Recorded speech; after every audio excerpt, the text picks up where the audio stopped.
Olá, boa noite. Final do ano chegando e quem não está de olho em uma viagem? Férias, festas de final de ano, enfim, descanso merecido. E para falar hoje sobre dicas de viagem, como evitar dores de cabeça, eu converso com a advogada especialista em migração e investimentos internacionais, Gabriela Rotuno. Boa noite, Gabriela, bem-vinda. Boa noite. E também com a empresária e proprietária da JN World Travel, Jussara Lacerda Franco e Almeida. Boa noite, Jussara, bem-vinda. Boa noite. Obrigada, Roberto. Bom, hoje tem muita promoção de voos internacionais, mas também existe uma burocracia para as pessoas fazerem a viagem dos sonhos, né? Como é que funciona a obtenção do visto, por exemplo? O visto ele sempre é emitido por uma entidade consular do país que se almeja fazer a viagem. Nem todos os países solicitam visto para brasileiros, acho que a Jussara vai poder complementar isso depois com os países, mas aqueles que solicitam têm as suas regras específicas, nos sites dos consulados tem informação e tem as agências de viagem e escritórios especializados em emissões de visto. Então, às vezes, Jussara, quando você está na agência de viagem, vem um casal, uma família com aquele sonho de fazer uma viagem internacional. Aí existe aquela longa fila de quesitos que eles precisam preencher, Exatamente. Né? Quais as principais dificuldades e o que a pessoa precisa saber na hora de enfrentar uma viagem internacional? Primeiramente, Roberta, ela precisa mesmo saber o destino dela, se ela precisa ter um visto, se além do visto ela precisa de algo a mais complementar, como algumas exigências de vigilância sanitária, vacinações. Então, é muito importante com que o viajante esteja pesquisando e se informando sobre o destino tão sonhado para a sua viagem ser um sucesso. Agora, como é que a pessoa vai saber se nesse destino é obrigatório o visto? Tem que acompanhar a legislação dos países que pretendem o destino. Então, vamos supor, Estados Unidos, todo mundo conhece, Já né? sabe, né? Né? A lenda de que se é difícil ou não é difícil, enfim. Então, os Estados Unidos é um país que requer o visto. Os países do Mercosul, por exemplo, não requerem visto. Europa ainda não requer visto para muitos países. Acho que tu pode falar mais sobre os top destinations. Isso. Dubai também, né, é um destino que os brasileiros gostam muito e não precisa de visto. Mas existem alguns lugares que são necessários vistos e todos têm acesso a isso hoje com a internet. Basta você acessar o consulado daquele lugar, do seu destino favorito, dos seus sonhos, que você vai encontrar todas as informações. Quanto tempo leva para se conseguir um visto para os Estados Unidos? Hoje, por exemplo, a pessoa conseguiria viajar em dezembro ainda, sem Hoje ter não. o visto? Hoje não, porque já foram fechadas as entrevistas, tá? Início de dezembro já terminaram os agendamentos para as entrevistas para quem vai viajar em janeiro. Então, em volta de uns 3 meses, porque precisa ser feito toda a documentação preenchida, tem que colher os dados, você precisa ir à sua agência bancária para estar pegando todos os seus formulários dos últimos 3 meses, o seu imposto de renda. Então, tem uma série de documentos que precisam ser atualizados para serem incorporados ao seu pedido de visto americano. E isso leva um tempo de uns 3 meses até que você requeira todos os documentos, você o preencha e você possa estar enviando e agendando conforme a disponibilidade. Muitas vezes você consegue um agendamento para uma semana e em algumas épocas do ano demoram até 15 a 20 dias para você conseguir um agendamento de uma entrevista. Agora, da época que se começa esse processo de agendamento até se obter o visto, quanto tempo leva? De 2 a 3 meses. Então, é importante as pessoas entenderem, saberem disso na hora de comprar uma passagem aérea, por Sim. exemplo, porque pode correr o risco de não ter o visto. De não ter o visto. Aliás, hoje com as OTAs, quem não gosta de comprar uma promoção, né, na internet... Acabamos de vir da Black Friday, né? Acabamos de vir da Black Friday, então assim, é muito comum. As pessoas compram sua passagem, não se atentam para a data da viagem e depois não conseguem o visto e fica uma grande frustração. Então, o melhor de tudo é você planejar. Antes de se aventurar comprando uma passagem na Black Friday, você programe a sua viagem. Esse é o melhor caminho para você ter uma viagem tranquila e segura. Agora, doutora, a dupla cidadania, de certa forma, ela ajuda nessa questão do visto? Ponto. Ia trazer a sardinha para o meu lado. As pessoas que têm dupla cidadania, as europeias principalmente, tem uma facilidade com relação às viagens e vistos, porque daí muito mais países não exigem visto dos europeus e os Estados Unidos, por exemplo, tem acordo com muitos países da Europa, onde não é necessário visto, e sim só uma autorização eletrônica de viagem. Então, esses podem se beneficiar das promoções aí de última hora, porque essa autorização eletrônica de viagem para os Estados Unidos, que se chama ESTA, a autorização sai em até 48 horas. Então, a pessoa entra online, paga $14 e consegue viajar em 2 dias. Quer dizer, muito mais rápido e muito mais barato, né? Mais barato, sem contar outros países que também não precisa pagar visto e não precisa fazer aplicações de visto. Hoje, para se tirar um visto para os Estados Unidos, está saindo em média quanto? Em torno de R$670 um visto americano. Hoje, né? Hoje, com o dólar de hoje, da cotação de hoje. Agora, voltando a essa questão da dupla cidadania, como é que é esse processo? Quem pode tirar? Pode tirar dupla cidadania originária, as sanguíneas que a gente fala, todos aqueles que descendem de um cidadão originário do país que a gente vai avaliar, né? Então, as mais comuns para o brasileiro são as italianas, espanhola e portuguesa. Aqui em Santos são as maiores colônias, então são as mais difundidas. E aí o critério é esse, eu ter um antepassado, um ascendente em linha reta, um avô, um bisavô, que tenha vindo de Portugal, Itália, Espanha. Até bisavô é o limite? Então, cada país tem a sua regra, tá? A Itália, desses países que eu citei, é a única que não tem limite geracional. Depois, Portugal não tem limite geracional se tiver todo mundo vivo nessa árvore genealógica, ou então o limite é de 2 gerações, até netos, caso alguém tenha falecido nessa árvore genealógica. Esse processo também é demorado? Os processos, eles variam também de país para país. Os italianos, normalmente um processo, se for feito via consulado, demora 12 anos. Aí as pessoas fazem diretamente na Itália, em mais ou menos 3 a 6 meses, conseguem o reconhecimento. Os portugueses não precisa viajar, pode fazer via consulado ou via Portugal, em mais ou menos 6 meses, 8 meses, conseguem esse reconhecimento.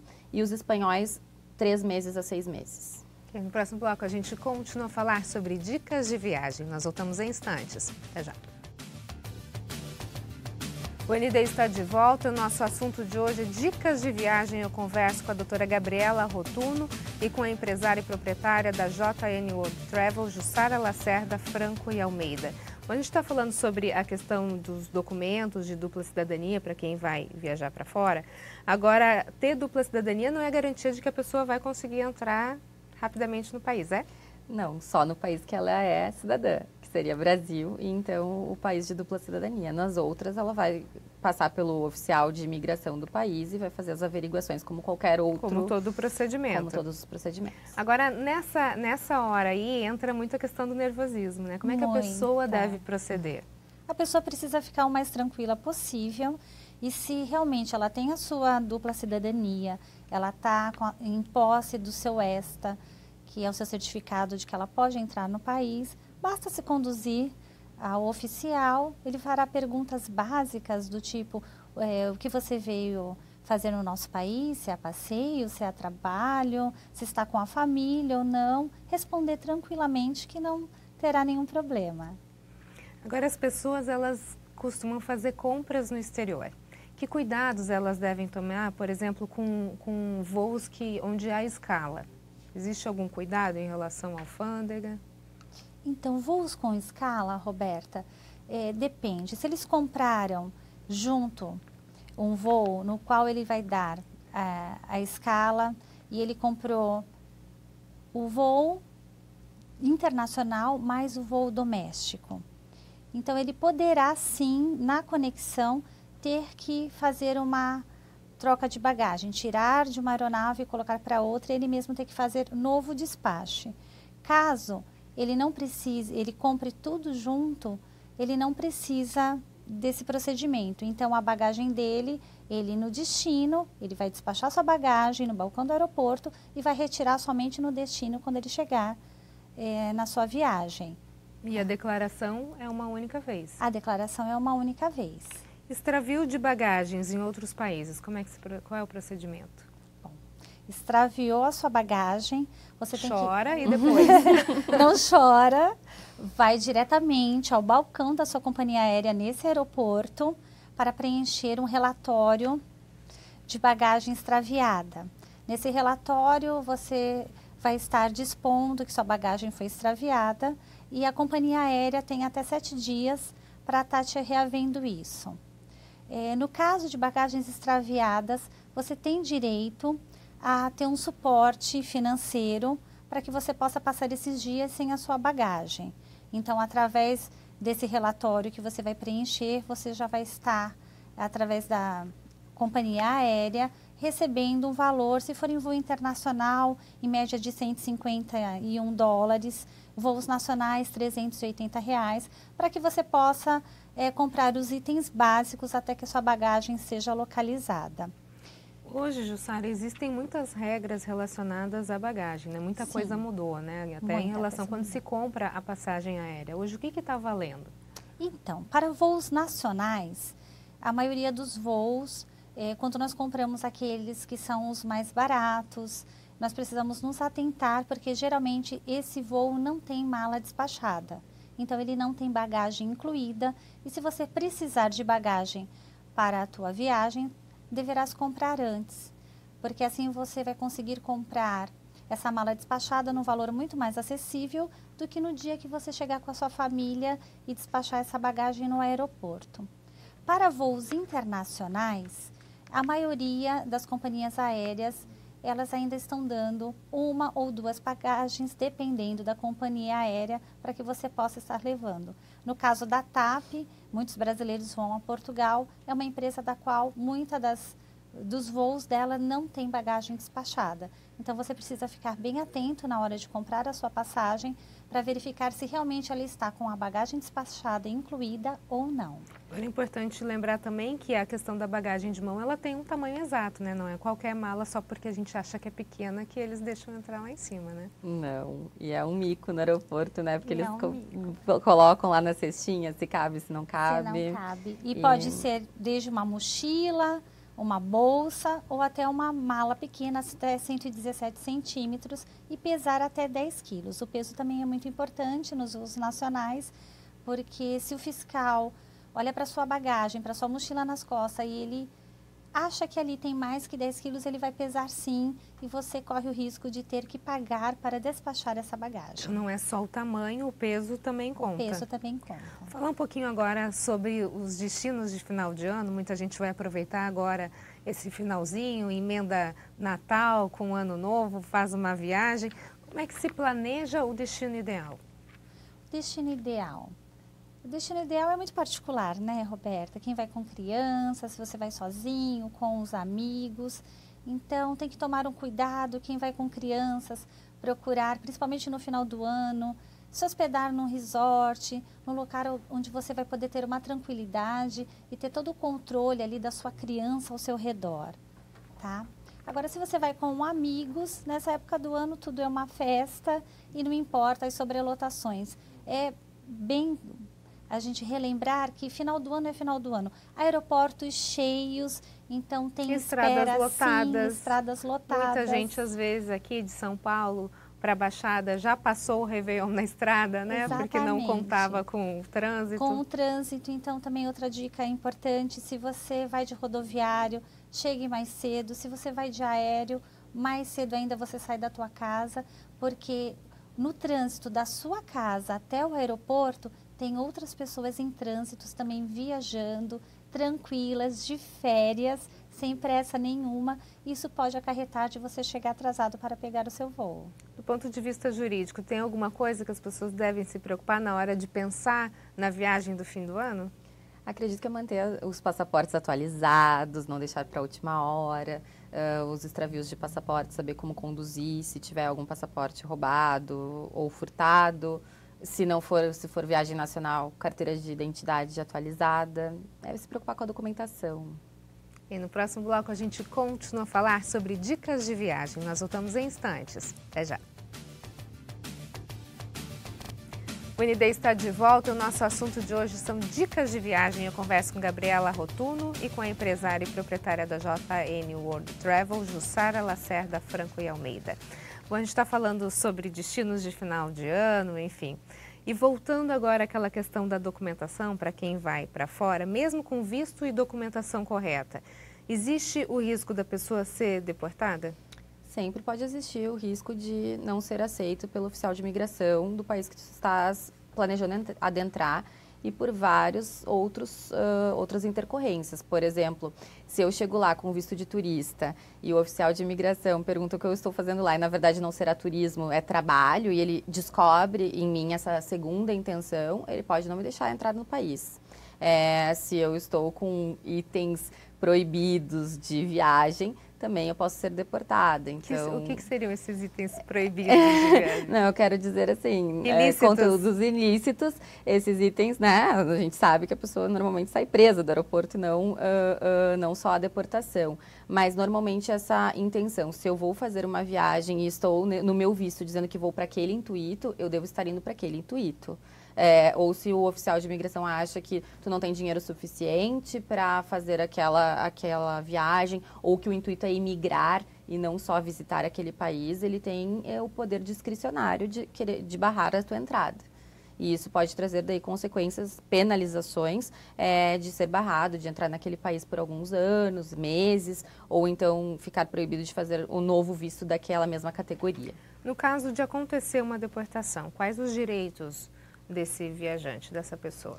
Sempre a pessoa que vai sofrer essa intervenção vai poder chamar um advogado, vai poder fazer uma ligação internacional ou nacional e constituir um advogado. Voltando para a questão das viagens, seguro viagem, nesse caso é essencial? Seguro viagem é mais do que essencial, não só nos voos internacionais como nacionais. É o seguro viagem que ele te assegura se a sua bagagem é extraviada, se você tem um mal súbito dentro da aeronave. Com o seguro viagem você consegue ter uma amplitude de benefícios no qual somente a sua passagem aérea não te proporciona. E até mesmo para o rodoviário. Seguro viagem, sim, né? Ele está embutido na maioria das viagens rodoviárias, justamente porque ninguém está disposto a quebrar um pé, mas acontece, você desce um degrau do ônibus e pode cair, uma criança bate uma cabeça. Então, seguro viagem é mais do que essencial e as pessoas dão muito pouco valor para isso. E custa tão barato que vale muito a pena. Agora vamos falar sobre as questões econômicas de uma viagem. Hoje está muito comum a questão de aplicativos, onde as pessoas não usam mais a agência de viagens, mas elas vão na internet, entra, pesquisa, sai às vezes 1/3 o valor da passagem, do pacote. Você acha que o Airbnb, por exemplo, foi uma grande sacada? Sim, não posso dizer que ele não foi uma grande sacada, mas tem os prós e os contras também, Roberta. Porque muitas pessoas vão e contratam, seja uma casa, seja um apartamento, para sua viagem, e quando chegam no local, não encontram aquilo que visualizaram no site.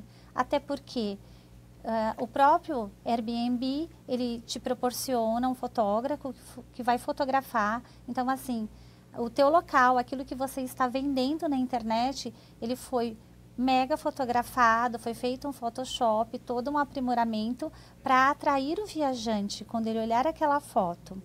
E muitas vezes quando ele chega não é aquilo. Por exemplo, muitas pessoas amam ir a Paris. Quem nunca quis ir na Torre Eiffel? Você chega em Paris e você contrata um apartamento. Poucas pessoas sabem que a maioria dos apartamentos em Paris não tem elevador. E aí você compra um apartamento pelo Airbnb no 5º, 6º andar e você vai carregar sua mala até lá e subir todas aquelas escadas. Agora, essa informação da ausência do elevador, ela tem que estar no aplicativo, ou Nem não? sempre, não, ela não precisa estar. E ela nunca está. Então, por isso, a vantagem de você ter um agente de viagem, de você ter alguém que faça uma consultoria para você. Porque assim você fica, ou você estuda, né? O viajante, ele tem que estudar o seu destino e não apenas entrar na internet e comprar uma passagem aérea em um local para se hospedar. Agora, estudar o destino é o grande lance. Se a pessoa se sentir lesada, doutora, numa situação dessa, por exemplo, num aplicativo ou até em relação a uma agência de viagem, como é que ela pode proceder? Aí ela pode consultar um advogado e esse advogado com certeza vai orientar nas questões de direito do consumidor e o direito, é muito importante a gente levar em consideração o local da contratação. Acontece em muitos casos com meus clientes que fazem contratação de passagens internacionais comprando no exterior e depois querem que nós, aqui no Brasil, resolvamos a questão de direito do consumidor. Foi extraviada a bagagem do cliente, mas ele comprou nos Estados Unidos essa passagem e voou para a Itália para ser atendido por nós. Eu não consigo fazer essa ação porque eu sou advogada aqui no Brasil, ele teria que acionar a empresa americana. Então, isso que ela está falando é importante saber que tipo de serviço contratar e quais são as garantias do serviço que tu tens. Porque, às vezes, por preço, o cliente vai comprar, então, essa passagem numa agência americana e depois não vai ter resguardo, né? Porque acionar na justiça nos Estados Unidos é muito mais caro do que acionar aqui no Brasil. Mas a orientação para qualquer tipo de dano que venha a ser sofrido, tanto de atrasos com aeronave, extravio de bagagens, ou até mesmo com imóveis que não correspondam ao que está na foto, se foi contratado pelo Brasil, é procurar um advogado brasileiro que possa tratar dessas informações. Agora, Jussara, a agência de viagens, com esses aplicativos novos, com essa nova forma de se viajar, que o brasileiro arrumou, essa forma mais econômica, sim, ela teve que se reinventar para continuar no mercado, assim como várias profissões, né? Sim. O que você vê de diferencial hoje que as agências de viagem podem oferecer para o consumidor?